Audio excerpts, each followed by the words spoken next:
গিন্নি, আরে কোথায় গেলে গিন্নি? আরে তাড়াতাড়ি এসো গিন্নি, বিরাট একটা সুখবর আছে।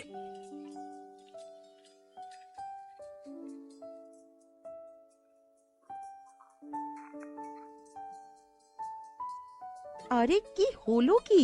তুমি এরকম বাঁদরের মতন লাফাচ্ছ কেন? কি হয়েছে কি তোমার? হে, আমার আজকে বিরাট নাচতে ইচ্ছে করছে, বিরাট আনন্দ হচ্ছে আমার। মনে হচ্ছে দু হাত তুলে তাক দেই করে নাচি। আরে কি কারণে নাচতে ইচ্ছে করছে বলতে হবে তো। লটারি জিতলে নাকি? সেটা বলতে পারবো না। আরে আমাদের গ্রামে একটা বিরাট কাণ্ড ঘটে গেল। হেয়ালি করো না, সময় নষ্ট হচ্ছে। বিরক্ত হলে দর্শক আর দেখবে না, ভিডিওতে ভিউ আসবে না, তখন বুঝবে। ও হ্যাঁ, তাহলে বলিয়ে দি। আরে শোনো, আমাদের গ্রামের রতন আরে পাশের গ্রাম থেকে একটা মেয়েকে নিয়ে পালিয়ে এসেছে। বলো কি গো, আমাদের রতন এইরকম কাজ করছে? আমার তো বিশ্বাসই হচ্ছে না। আরে আমারও বিশ্বাস হয়নি প্রথমে, তারপর গ্রামের লোকেরা বলা বলি করছে শুনলাম, তাই আমি ছুটে তোমাকে খবরটা দিতে এলাম। এবার তুমি রতনকে আচ্ছা করে কথা শোনাতে পারবে। বাহ, তুমি তাহলে আমাকে সকালবেলা একটা দারুণ খবর এনে দিলে। তোমাকে আজকে একটা ভালো জিনিস রান্না করে খাওয়াবো। আরে খাওয়াবে খাওয়াবে, তার আগে চলো একবার দুজনে মিলে রতনের বাড়ি থেকে ঘুরে আসি। ঠিক আছে, তাই চলো দুজনে একটু ভালো করে কথা শুনিয়ে আসি, তারপরে ঘরে এসে রান্না বান্না চড়াবো।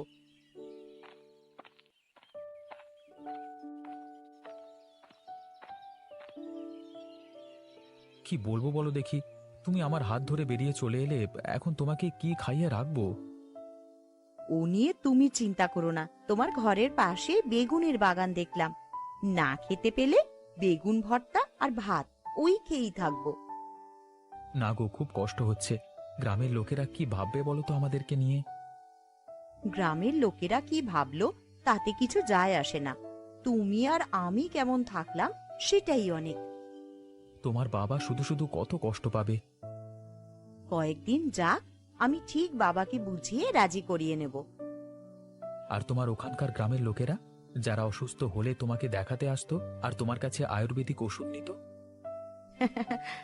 যারা এতদিন বটতলায় বসে জ্ঞান দিয়ে আসতো ডাক্তারির বিষয়ে, তাদের কাছে যাবে। আমার আর কি দরকার? আমি সেখানে থাকতে কেউ আমাকে গ্রাহ্য করতো না। আমার ওষুধ খেয়ে ভালো হতো, আর নাম করতো বটতলার পণ্ডিতদের। আমাদের গ্রামের লোকেরাও দুদিন একটু মজা নেবে, ওসব নিয়ে তুমি যেন কিছু মনে করো না। না না, ওসব আমার গা সওয়া হয়ে গেছে। তুমি ওসব নিয়ে চিন্তাও করো না আর ভয়ও পেও না। নিজের মতন কাজ শুরু করে দাও, যা হবে দুজন মিলে সয়ে নেব। তবে একটাই অনুরোধ আছে তোমার কাছে, তুমি যেন তোমার আয়ুর্বেদিক ডাক্তারের কাজ বন্ধ করো না, এখানেও সেটা শুরু করে দাও। যাক, ভেবেছিলাম তুমি হয়তো বন্ধ করতে বলবে এই কাজ, কিন্তু তুমি যখন বলেছো তখন আমি এই কাজটা করব।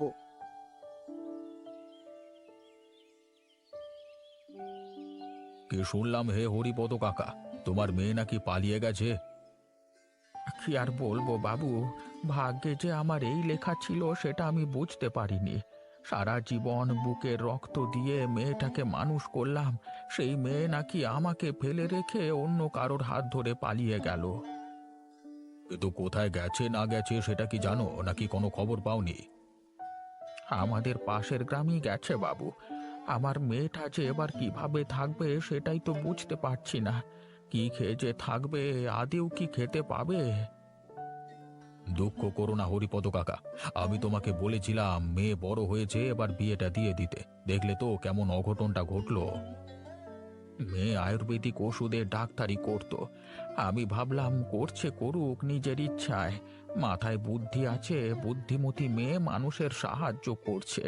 কিন্তু শেষকালে আমাদেরকে এই বুদ্ধি দেখিয়ে গেল। এখন আমি মুখ দেখাবো কি করে গ্রামের মানুষের কাছে? যাক, যা হয়েছে হয়েছে, এখন খোঁজ খবর নিতে হবে যার হাত ধরে গেছে সেই ছেলেটি কেমন, ভালো নাকি খারাপ। আমার আর খোঁজ নেওয়ার কোনো ইচ্ছে নেই, আর তো হয়ে গেল আমার। কদিনই বা বাঁচবো, আর দুঃখ পেয়ে মরে যাব।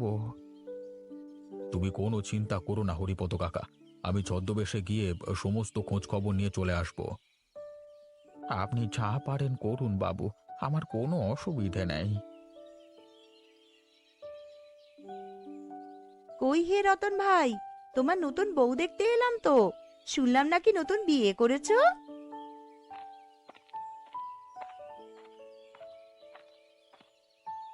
গোপালদা, লতা বৌদি, তোমরা এসেছো? যা একটা ভেলকি দেখালি না ভাই, না এসে তো থাকতে পারলাম না তোমার কাছে।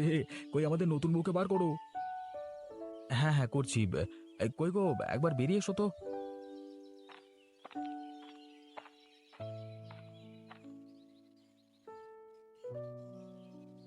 বাহ, তা বউটি দেখতে তো খুব সুশ্রী। তা ভাই, বিয়েই যদি করতে হলো তাহলে এইভাবে করলে কেন? না মানে, আমাদের খাওয়া দাওয়াটা তো হলো না, সেই জন্যই বলছিলাম আর কি, মানে হ্যাঁ, চিন্তা করো না দাদা, কিছুদিন যেতে দাও, তারপর না হয়। বুঝতে পেরেছি, বুঝতে পেরেছি, পালিয়ে বিয়ে করেছে তো একটু তো ভয় তোমাদের মধ্যে থাকবেই। ও মেয়ে, ঘরে তোমার কে কে আছে? আমার বৃদ্ধ বাবা ছাড়া আমার আর কেউ নেই। মাকে অনেক ছোটবেলাতেই হারিয়েছি। ও মা, সে কি কথা! বৃদ্ধ বাবাকে একা ফেলে রেখে চলে এলে তুমি? কি অবস্থা! তোমার বাবা কি করে থাকবে গো? বৌদি, ওসব কথা এখন আর বলো না দয়া করে। আমরা এমনিতেই মন থেকে খুব দুঃখিত আছি বাবার জন্য, কিন্তু কি করব বলো, ওকে ছাড়া তো আর কাউকে পছন্দ হতো না। না না, সে তো বটেই। ঠিক আছে, আজ তাহলে আমরা চললাম, পরে আরেকদিন আসবো না হয়। একবার বসলে হতো না, জল টল কিছু খেয়ে যেতে। না ভাই, তোমাদের সব ঠিকঠাক হোক আগে, তারপর না হয় খাওয়া যাবে। চলো গো, আমরা যাই।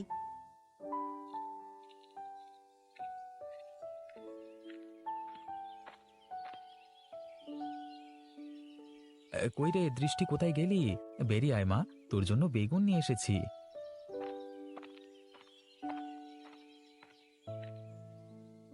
কাকা, তুমি কালকে আসোনি কেন?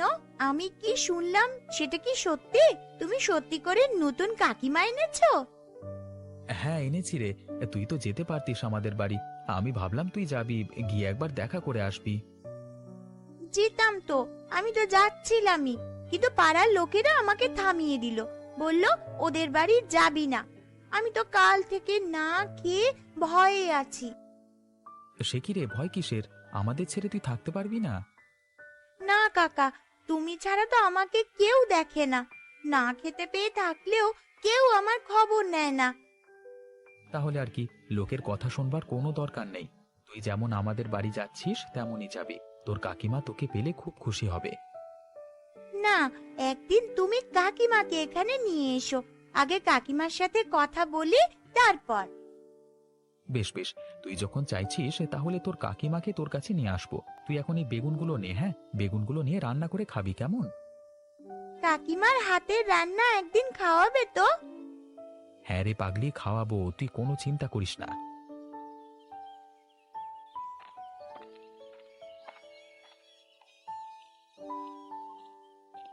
পাশের গ্রামে তো চলে এলাম, এবার ওই ছেলেটার বাড়ি যেতে হবে, কিন্তু এতটা এসে প্রচন্ড হাঁপিয়ে গেছি আমি। যা, একটু গাছতলায় গিয়ে বসি।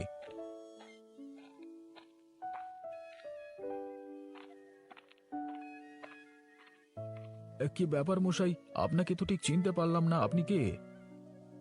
আমি এক ভবঘুরে পথিক, ঘুরতে ঘুরতে এখানে এসে পড়েছি। একটু ক্লান্ত হয়ে গেছিলাম তো, তাই জন্যই এখানে একটু বিশ্রাম নেওয়ার জন্য বসলাম আর কি। ও তাই, বলুন। তা আপনি এই বয়সে ঘোরাঘুরি করছেন, ঘরে লোকজন নেই নাকি? লোকজন আছে, কিন্তু তারা আমাকে দেখে না, তাই জন্যই ঘুরে ঘুরে বেড়াতে হচ্ছে আর কি। তা তোমার ঘরে কি কোনো জায়গা হবে বাবা? না না, আমার ঘরে কি করে জায়গা হবে বলুন তো? আমি আমার স্ত্রীকে নিয়ে থাকি, সেখানে তো কোনো রকমই জায়গা হবে না। তাহলে আর কি, কিছুক্ষণ এখানে বিশ্রাম নিয়ে আবার আমাকে পথ হাঁটতে হবে। হ্যাঁ, সেটাই বরং করবেন, দিনের আলোতে পথ চলতে আপনার সুবিধা হবে। হ্যাঁ, ঠিকই বলেছ। তা তুমি বাবা কোত্থেকে ফিরছো? আমাকে এক গ্লাস জল খাওয়াতে পারবে না? দেখুন, আমার বাড়ি তো এখান থেকে একটু দূরে, ওখান পর্যন্ত হেঁটে যাওয়া আপনার সম্ভব হবে না। আপনি বরং রতনের বাড়িতে চলে যান, এখান থেকে কিছুটা দূর, বুঝলেন? কতটা দূর বাবা? এই তো একটুখানি। ও আবার নতুন বিয়ে করেছে, আপনাকে জলের সাথে মিষ্টিও খাওয়াতে পারবে, কোনো চিন্তা করবেন না। যান যান যান যান। মনে হচ্ছে এটাই সেই ছেলেটার বাড়ি, তাহলে আমি যাই ওখানে। ঠিক আছে বাবা, তুমি তাহলে এসো, আমি ওদের বাড়িতেই যাই।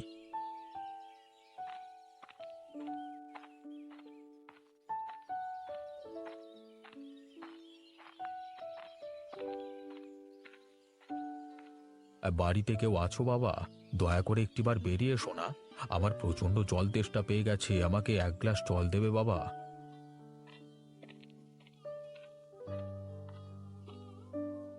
আরে, আপনি কে? এখানে নতুন বলে মনে হচ্ছে। আসলে বাবা, আমি অনেক দূর থেকে আসছি। হাঁটতে হাঁটতে এখানে এসে প্রচন্ড ক্লান্ত হয়ে গেছি, তো খুব জল তেষ্টা পেয়ে গেছে আমার। হ্যাঁ হ্যাঁ, আসুন আসুন, বসুন না। আমি আপনাকে জল দিচ্ছি, আপনি ঘরে আসুন। আর ঘরে যাব না বাবা, তুমি এখানে এক গ্লাস জল দাও না, খেয়ে চলে যাই। সে কি, আপনি আমাদের ঘরে এলেন, একটু বিশ্রাম না নিয়ে আপনি চলে যাবেন? আরে মোড়ল মশাই, আপনি? আমি ভাবছি গলাটা চেনা চেনা লাগছে। আসুন বাবু, ঘরে আসুন। যাক, তোমার সাথে দেখা হয়ে খুব ভালো লাগলো। তোমার জন্য তোমার বাবা খুব চিন্তা করছে, তো তাই আমি তোমার খবর নিতে এসেছিলাম। ও, ইনি বুঝি তোমার গ্রামের মোড়ল মশাই? ও মা, আপনি আমাদের বাড়িতে এসেছেন। আসুন আসুন, আমাদের সৌভাগ্য। আর কি বলবো, তোমরা এমন একটা কাজ করলে। তোমরা এরকম কাজ করতে গেলে কেন বলো তো? আসলে ওর কোনো দোষ নেই। আমি বাবাকে অনেক বোঝানোর চেষ্টা করেছিলাম, কিন্তু বাবা বুঝতে চায়নি। সেই কারণেই এমন একটা সিদ্ধান্ত নিয়েছিলাম। বাবু, আজকে এসেছেন যখন, আজকের দিনটা না হয় আমাদের বাড়িতে কাটিয়ে তারপর যাবেন। বেশ বেশ, তোমরা যখন বলছো তাহলে আমি না হয় আজকে রাতটা তোমাদের বাড়িতে থাকলাম। হ্যাঁ বাবু, তাহলে আমরা খুব খুশি হব।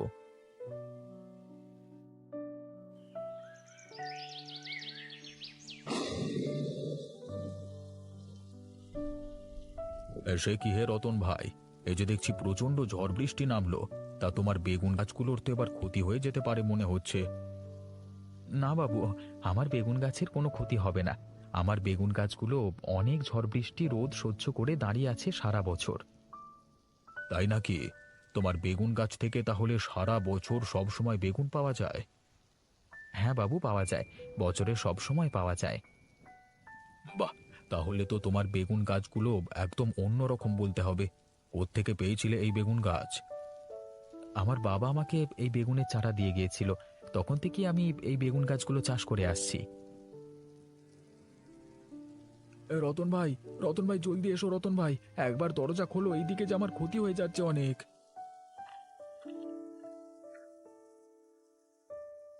আরে গোপালদা, কি হলো? তুমি এরকম বৃষ্টিতে ভিজে এখানে এসেছো কেন? রতন ভাই, আমার গিন্নির শরীরটা হঠাৎ করে খারাপ হয়ে গেছে, তুমি তাড়াতাড়ি চলো না ভাই, আমার খুব খুব ভয় করছে। সে কি কথা! চলুন চলুন, এই সময় শরীর খারাপ করলে আছে। চলুন, লতাদিকে আমি সুস্থ করে তুলছি। কিন্তু তুমি কি করে সুস্থ করে তুলবে বোন? আরে, ও আয়ুর্বেদিক ওষুধ করতে জানে, তোমার কোনো চিন্তা নেই, চলো আমরা সবাই মিলে গিয়ে তোমার স্ত্রীকে সুস্থ করে তুলি। আচ্ছা চলুন চলুন, দয়া করে আমার স্ত্রীকে সুস্থ করে দিন। আপনি ব্যস্ত হবেন না, সমস্ত কিছু ঠিক হয়ে যাবে।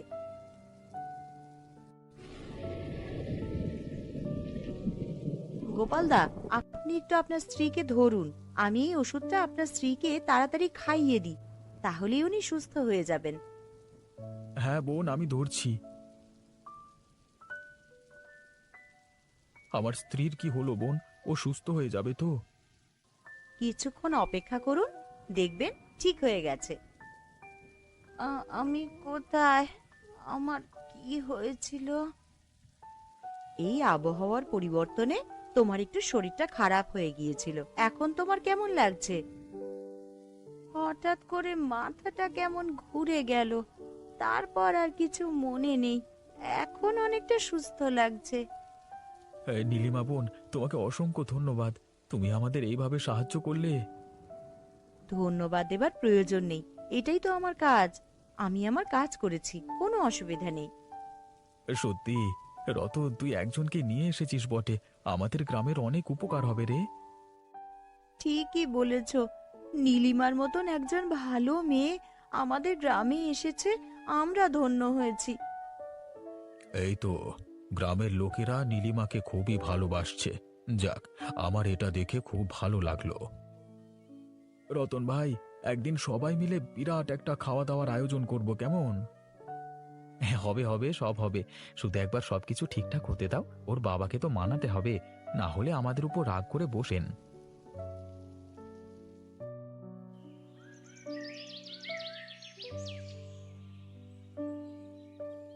কোথায় হরিপদদা, কোথায় গেলে?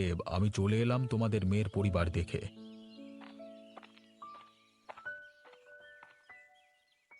আপনি এসেছেন বাবু? কালকে রাতে আমি আপনার বাড়িতে গিয়েছিলাম, কিন্তু আপনার দেখা পেলাম না, তাই আবার বাড়ি চলে এলাম।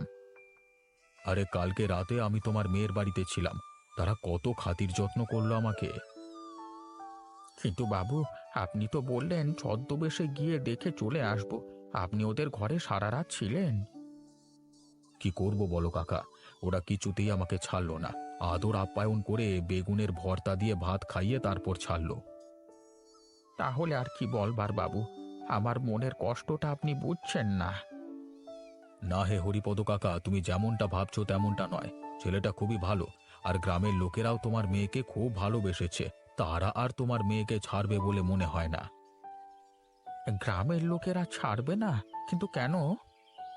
আসলে কালকে রাতে একটা ঘটনা ঘটেছে। তোমার মেয়ে একজনকে সুস্থ করে তুলেছে তার আয়ুর্বেদিক ওষুধের মাধ্যমে। সেই কারণে তারা খুবই ভালোবাসে তোমার মেয়েকে।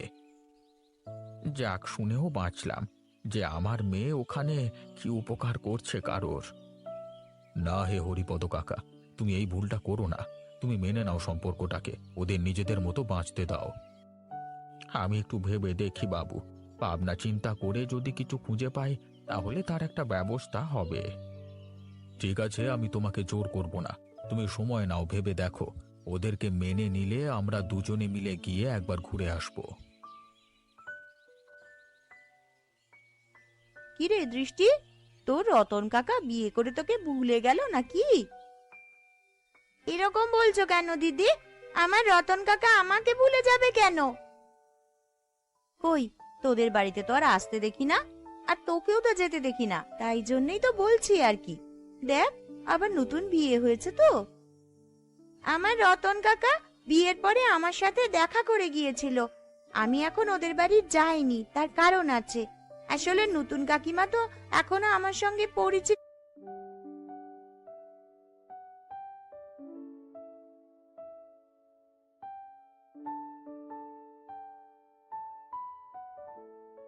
পরিচয় করবার জন্য আমি কবে থেকে লাফালাফি করছি। কেমন আছো দৃষ্টি? ভালোই আছি। তুমি আমাদের নতুন কাকিমা, তাই তো? হ্যাঁ, দেখো না, কালকেই তোমার সাথে দেখা করতে আসবো ভাবলাম, কিন্তু আমাদের ওখান থেকে একজন কুটুম চলে এসেছিল, তাই জন্যই তো আর আসতে পারলাম না। সবসময় অত খোঁজ নেবারই বা কি আছে? ঢং দেখলে বাঁচি না বাবা।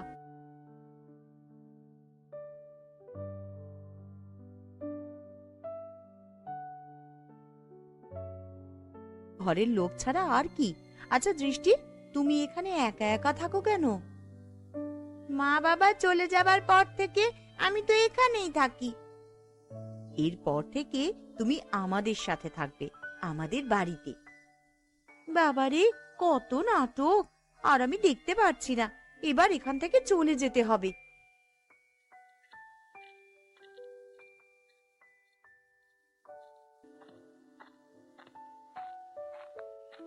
ওদের কথায় কিছু মনে করো না, প্রত্যেক গ্রামেই এই রকম লোক কিছু থাকে। না কাকিমা, আমি কিছুই মনে করিনি। তোমার সাথে পরিচয় হয়েছে, আমার এতেই অনেক। ঠিক আছে, তুমি তাহলে দুপুরে আমাদের বাড়িতে এসো। আজকে আমাদের সাথে খাবে। আমি নিজে রান্না করে তোমাকে খাওয়াবো। তুমি তো আমার হাতে রান্না খেতে চেয়েছো, তাই না? হ্যাঁ কাকিমা, আমি রান্না খেতে চেয়েছি। তাহলে আমি দুপুরে তোমাদের বাড়ি যাচ্ছি।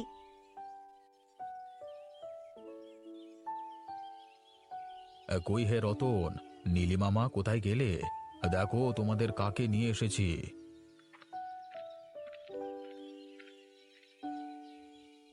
বাবা, তুমি এসেছো? সত্যি আমার খুব খারাপ লাগছিল তোমার জন্য। মারে, তোকে দুদণ্ড না দেখে থাকতে পারতাম না। এভাবে তোকে ছেড়ে থাকি কি করে বলতো? আপনারা আমাদের ক্ষমা করবেন, আসলে আমরা একটু বাড়াবাড়ি করে ফেলেছি আর কি। না বাবা, আমিও আমার ভুল বুঝতে পেরেছি। আমারও কিছু ভুল আছে, তো তোমাদের সম্পর্কটাকে মেনে নেওয়া উচিত ছিল আমার। বাবা, আপনারা এসেছেন যখন আপনাদের এখন আর ছাড়ছি না। কয়েকদিন কাটিয়ে তারপর যাবেন। হ্যাঁ বাবা, কয়েকদিন কাটিয়ে তোমাদের সাথে তারপর যাব। কিন্তু আমার তো গ্রাম ছেড়ে থাকলে হবে না, আমি বরং বিকেলে চলে যাব। বিকেলে চলে গেলে হবে বাবু, কিছুক্ষণ কাটিয়ে তারপর যেতে হবে, না হলে তো আপনাকে চাচ্ছি না। আরে তোমার স্ত্রী কেমন আছে গোপাল? অনেক সুস্থ, বলছে নাকি সবাইকে নিয়ে একটা পিকনিক করবে। ভালোই হলো, ওরা চলে এসেছেন, তাহলে চলুন সবাই মিলে একটা পিকনিক করা যাক। করতে পারি, তবে একটা শর্ত আছে। আমাকে কিন্তু বেগুন ভাজি করে খাওয়াতে হবে। রতনের ফলানো বেগুনগুলো খুব সুন্দর। আপনি কোনো চিন্তা করবেন না বাবু, আমি অবশ্যই আপনাকে খাওয়াবো। এর মধ্যে এই একটা ভালো জিনিস হলো, বলো হরিপদ কাকা, তোমার মেয়ের বিয়ের ভোজনটা একটা পিকনিকের মাধ্যমে হয়ে যাচ্ছে। হ্যাঁ বাবু, আপনি ঠিকই বলেছেন। আমি এমনিতেও তো খরচ করতে পারতাম না মেয়ের বিয়েতে। আপনারা সবাই মিলে হুচুক করে পিকনিকটা করেছেন, এটাই অনেক। কই রতন, তোমার বেগুন ভাজি হলে আমাকে কয়েকটা দিয়ে যাও, আমরা বসে বসে খাই। এই যে বাবু, ভাজা হচ্ছে, আপনাদের গরম গরম বেগুন ভাজা দিচ্ছি। আমাদের কাকিমার হাতের রান্নাও খুব সুন্দর। সবই তোমাদের জন্য। এইভাবে মাঝে মাঝে আমাদের পিকনিক করলে খুব ভালো লাগবে।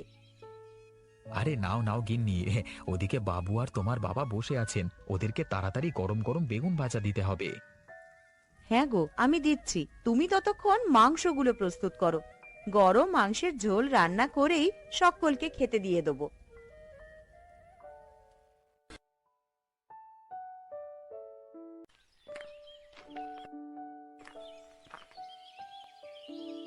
ইমরান দাদা, আমি চলে এসেছি। দোকানের কাজকর্ম কদ্দূর হলো গো?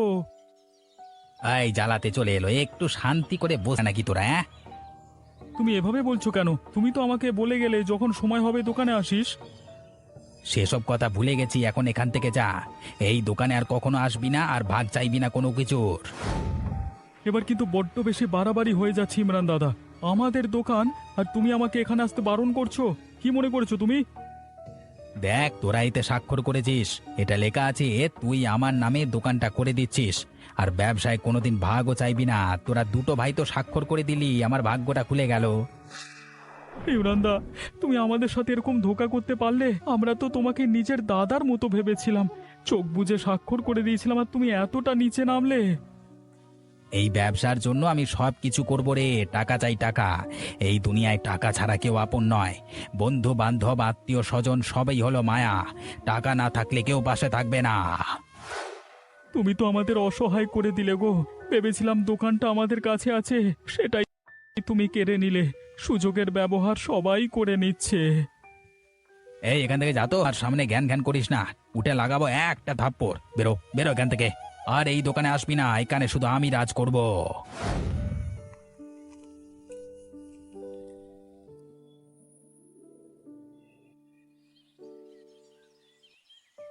কি হলো, বৌমা এখনো আসছে না কেন? কখন তো ডেকে পাঠিয়েছি, বৌমা তো ডাকলেই চলে আসে।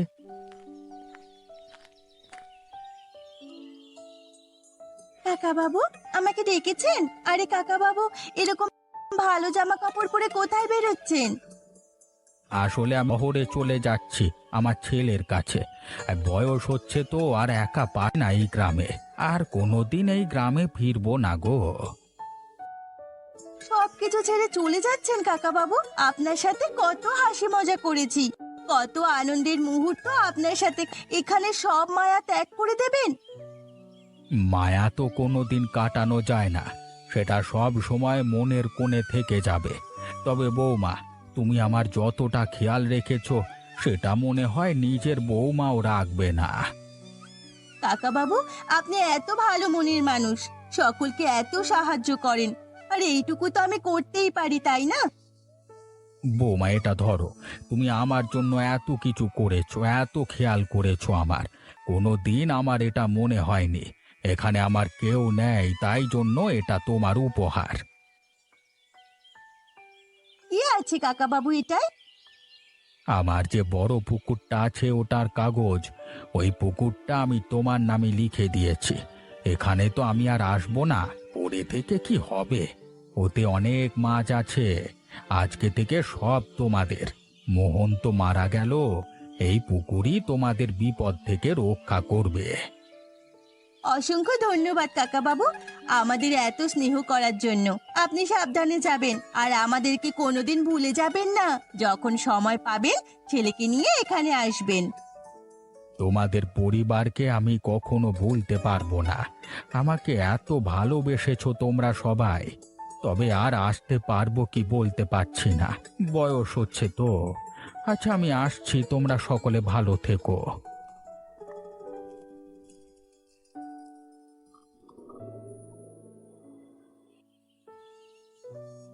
দিদি, কাকা বাবু এই বিপদের সময় আমাদের অনেক বড় সাহায্য করে গেছে। কাকা বাবু কি সাহায্য করলেন? কাকা বাবু তো আজকে শহরে চলে গেলেন এই গ্রামের সব মায়া ছেড়ে, আর কোনোদিন আসবেন না। তবে তার যে বড় পুকুরটা ছিল সেটা আমাদের দিয়ে গেছেন, আমার নামে লিখে দিয়ে গেছেন। ওতে অনেক মাছ আছে বললেন। যাক, উপরওয়ালা একটু হলেও আমাদের দিকে তাকিয়েছেন। আমার স্বামীটাকে তো কেড়ে নিল আমার থেকে, আর আমাদের কাউকে সমুদ্রে গিয়ে প্রাণ দিতে হবে না।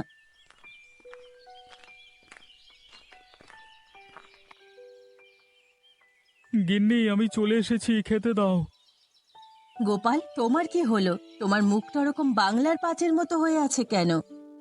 আমাদের যেটুকু সম্বল ছিল সেটাও কেড়ে নিল গো। আমরা এখন কি করব জানি না। আরে কি হয়েছে সেটা তো বলো। সকালের দিকে তো ইমরানদা আমাদের বাড়িতে এসেছিল, একটা কাগজে স্বাক্ষর করালো আমাদের দুই ভাইয়ের। বলল নাকি কম বয়সে কেউ মারা গেলে সরকার থেকে টাকা দেয়। তাই আমরা স্বাক্ষর করে দিলাম। এখন দোকানে গিয়েছিলাম, বলছে কাগজটা আমাদের দোকানের সম্পর্কে লেখা ছিল, সেই দোকানটা এখন ইমরান দাদার নামে হয়ে গেছে। সে কি, এত বড় ঠকবাজি আমাদের সাথে? এই বিপদের সময় আমাদের দোকানটাকে হাতিয়ে নিল। কি আর করা যাবে, এবার আমাদের পথে পথে ঘুরে ভিক্ষা করতে হবে। কেন ভিক্ষা করব আমরা? উপরওয়ালা আমাদের সব ব্যবস্থা করে দিয়েছে। কাকা বাবু শহরে চলে গেছে জানো তো, ওনার পুকুরটা আমার নামে লিখে দিয়ে গেছে। ওখানে অনেক বড় বড় মাছ আছে বলল, ওই মাছ বিক্রি করে সংসার চালাবো। ওখানে মাছ চাষ করব। সত্যি? তাহলে এখনো আশা আছে? হ্যাঁ, এখনো আশা আছে। তবে দোকান নিয়ে আর ভেবো না, ভগবান যেটা দিয়েছে সেটা নিয়ে খুশি থাকো। ওই বদমাশের ঠিক শাস্তি হবে।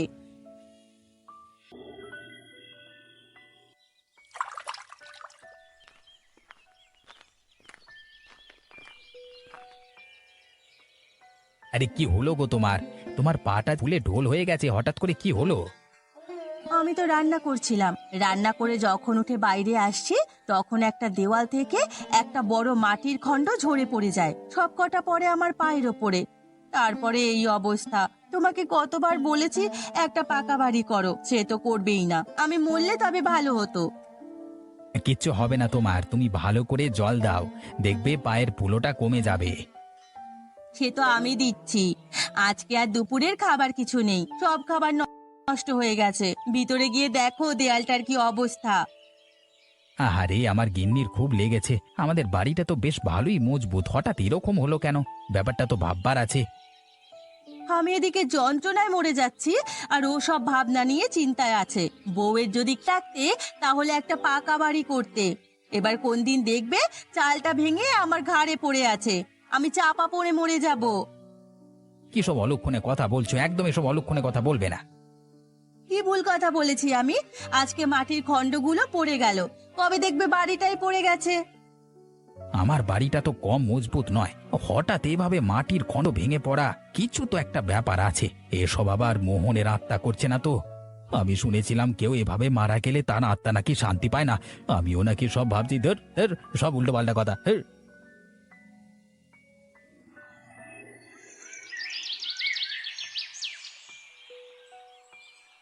কাকাবাবুর পুকুরটা বেশ ভালোই বড়, বেশ বড় বড় মাছ আছে। এগুলোকে ধরে বাজারে বিক্রি করলে ভালোই দাম পাওয়া যাবে। হ্যাঁ, ঠিকই বলেছিস, এই ব্যবসাটা করলে ভালোই হয়।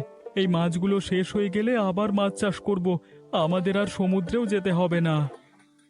দাদা, আমাকে কবে কাকা বানাবি? আমাদের বাড়িতে কবে একটা ছোট্ট শিশু আসবে? তুই এখন উল্টোপাল্টা কথা বলিস না তো। এখন দাদা মারা গেছে, মন মেজাজ ভালো নেই। মোহন দাদা আমাদের সবসময় একটা কথা বলতো, আমি না থাকলেও সবসময় যেন হাসি খুশি থাকিস, তাহলে আমি শান্তি পাবো। এবার যদি আমরা মন মরা হয়ে বসে থাকি তাহলে তো দাদা না তার শান্তি পাবে না। কিন্তু এভাবে হয় না রে ভাই। বল বল, একটা ছোট্ট শিশুর মুখ কবে দেখাবি আমাদের? বিয়ে করেছিস তো অনেক দিন হলো, এবার আমিও তো কাকা ডাকটা শুনতে চাই। দাঁড়া, আগে তোর বিয়েটা দি, তুই বা কেন শান্তিতে থাকবি? তোকেও আমি অশান্তিতে ফেলবো, তারপর তো তোকে কাকা বানাবো। না না দাদা, আমি সাদাসিধে একটা ছেলে, এসব বিয়ে চক্করে আমি নাই ভাই। তা বললে তো হবে না, বিয়ে তো তোমাকে করতেই হবে, তারপর বউয়ের হাজার একটা কথা শুনতেই হবে, তখন বুঝবে কেমন লাগে বাবু।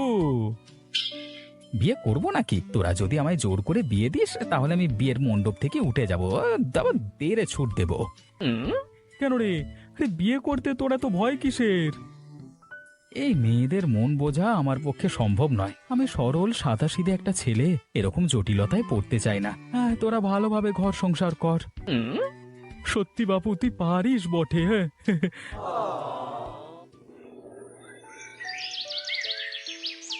এই লা লা লা লা লা লা হু হু হু হু হু হু। আজকের আকাশটা পরিষ্কার আছে, অনেক মাছ ধরবো। কালকে সকালবেলায় বেশ ভালো দামে বিক্রি করব।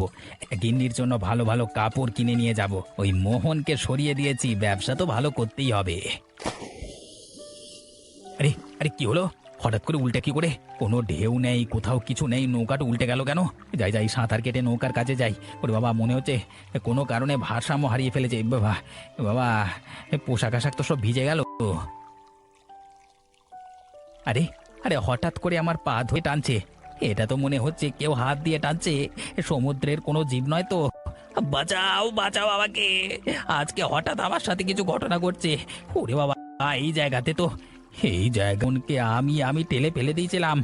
যে আমাকে টেনে ধরেছে, ছেড়ে দাও, ক্ষমা চাইছি, আমি বড় ভুল করেছি, আমি গ্রাম ছেড়ে দেবো, তোমার ভাইদের সবকিছু ফিরিয়ে দেবো, খুশিতে থাকবে, দয়া করে ছেড়ে দাও। এসব আমার সাথে কি হলো? এখানে আর একদম দেখা যাবে না। বেলায় গিন্নির পায়ে মাটির খণ্ড পড়ে যাওয়া, এখন আমার সাথে এই ঘটনা ঘটা। ওপরওয়ালা মনে হচ্ছে আমাকে খুব বড় শাস্তি দিতে চলেছে। এই শাস্তি দেওয়ার আগে আমাকে সব ভুল শুধরে নিতে হবে। ওপরওয়ালা ওপরওয়ালা, আমাকে মাফ করো, আমি যাচ্ছি মোহনের পরিবারের কাছে, দিয়ে সব কিছু বলে গ্রাম ছেড়ে চলে যাব।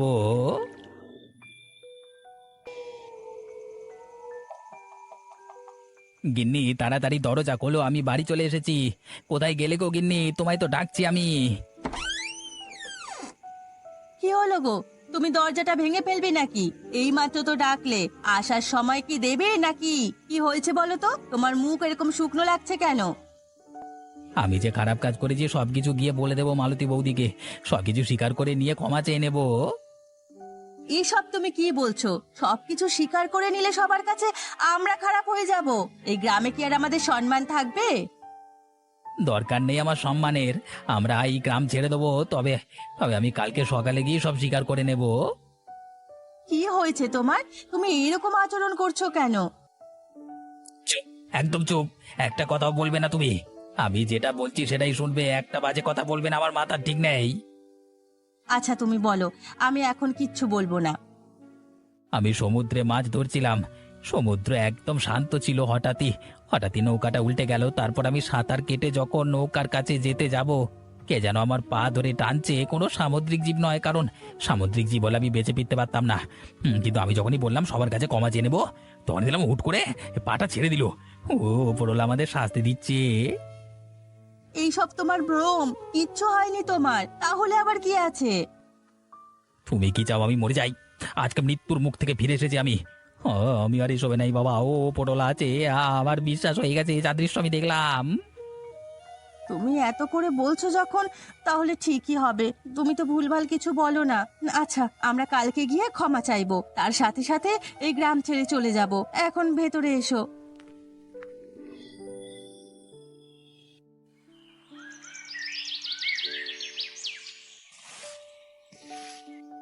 নে ভাই, তাড়াতাড়ি জালটাকে পাট করে নে, মাছ ধরতে যেতে হবে তো। এবার থেকে আমরা আবার নতুন ব্যবসা করব, নতুন করে সবকিছু শুরু করব। যাই করো সাবধানে, তোমাদের কিন্তু জলেতে বেশিক্ষণ থাকা অভ্যেস নেই, শরীর খারাপ করে যেতে পারে, তাই সাবধান। তুমি চিন্তা করো না, কিচ্ছু হবে না আমাদের।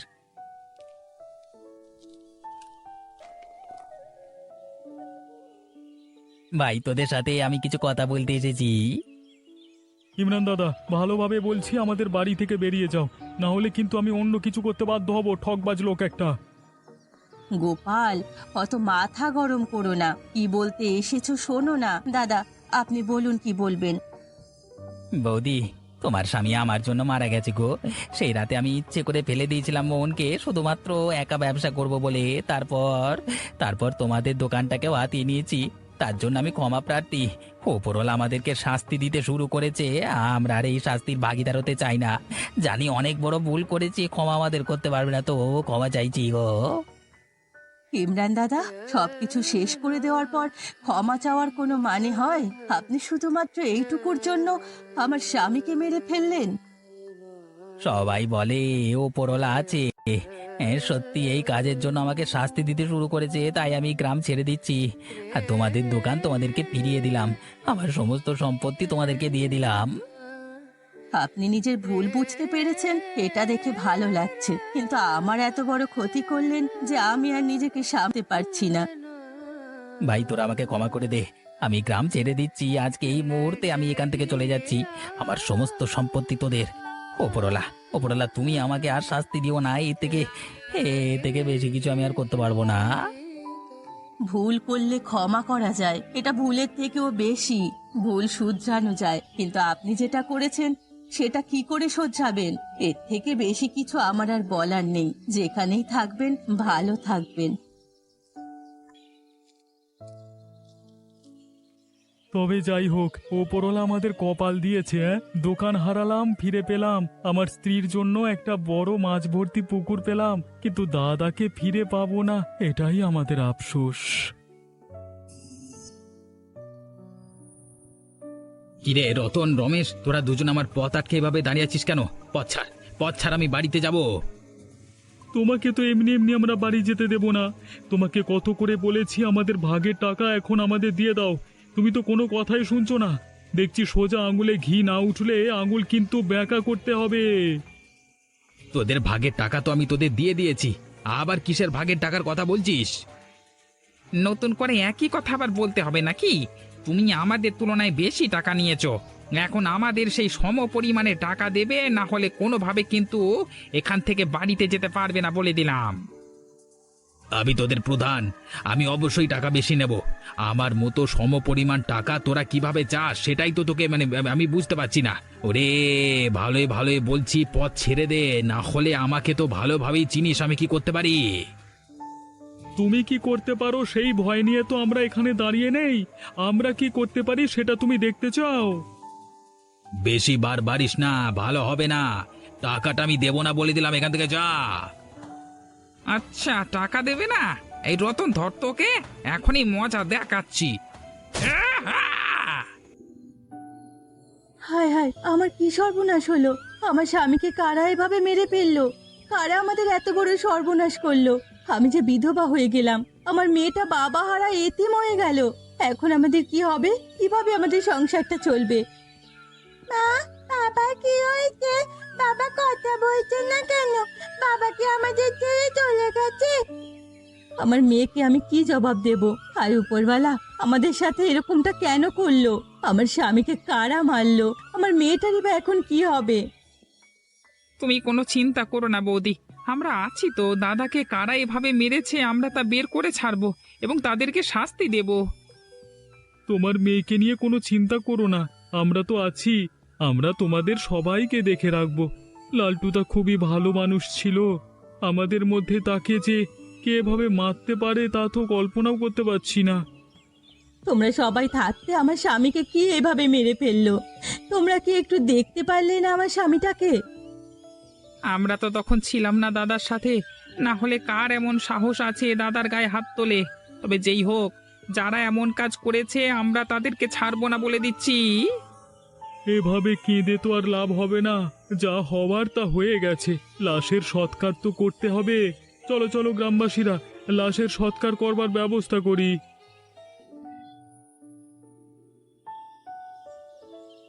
এভাবে মন খারাপ করে বসে থাকলে হবে নাকি? তোমার স্বামী মারা গেছে, মেয়েটা অসহায় হয়ে গেছে, তুমি বিধবা হয়েছো, সবটাই বুঝতে পারছি। তবে এভাবে ভেঙে পড়লে তো চলবে না। তোমার স্বামীকে যারা মেরেছে তাদের তো তোমার শাস্তির আওতায় আনতে হবে। তাদেরকে তো তুমি এভাবে ছেড়ে দিতে পারো না।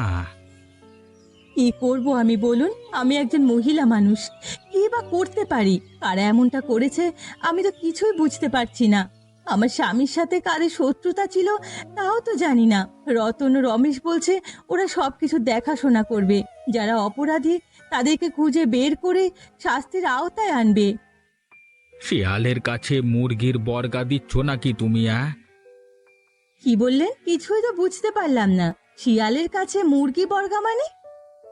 তোমার স্বামীকে যারা মেরেছে তাদের কাছে তুমি আবার বিচারের কাজ দিয়েছ দোষীদের শাস্তি দেওয়ার। এটা কেমন হাস্যকর ব্যাপার না? শেয়ালের কাছে মুরগির বর্গা দেওয়ার মতো ব্যাপার না? আপনি এসব কি বলছেন? আপনার কথা তো আমি বুঝতে পারছি না। রতন ও রমেশ মিলেই কি আমার স্বামীকে হত্যা করেছে? এই তো তুমি বুঝতে শুরু করেছ। ওরা দুজন টাকার জন্য তোমার স্বামীকে হত্যা করেছে। না না, আমি কোনোভাবেই বিশ্বাস করতে পারছি না। তাহলে আজকে রাতে আমি তোমাকে ওদের আস্তানায় নিয়ে যাব। তাহলে বুঝতে পারবে ওরা কতটা খারাপ মানুষ। আচ্ছা ঠিক আছে। আপনি আমাকে এই জঙ্গলের মধ্যে দিয়ে কোথায় নিয়ে যাচ্ছেন? তুমি আমাকে ভরসা করো। সামনে যে জঙ্গলটা দেখতে পাচ্ছ, ওখানে রতন আর রমেশের আস্তানা।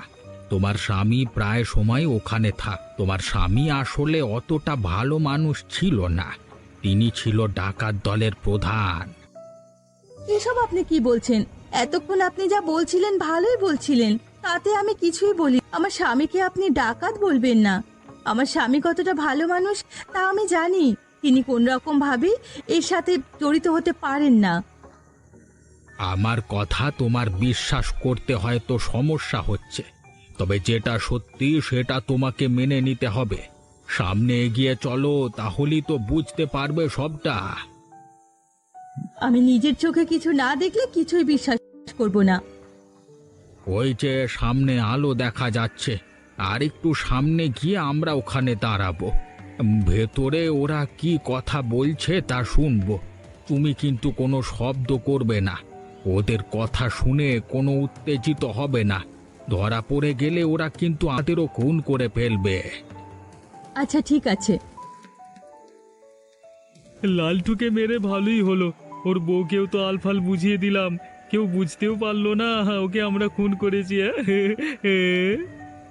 কদিন ওদের একটু ভালোভাবে দেখাশোনা করব, তাহলে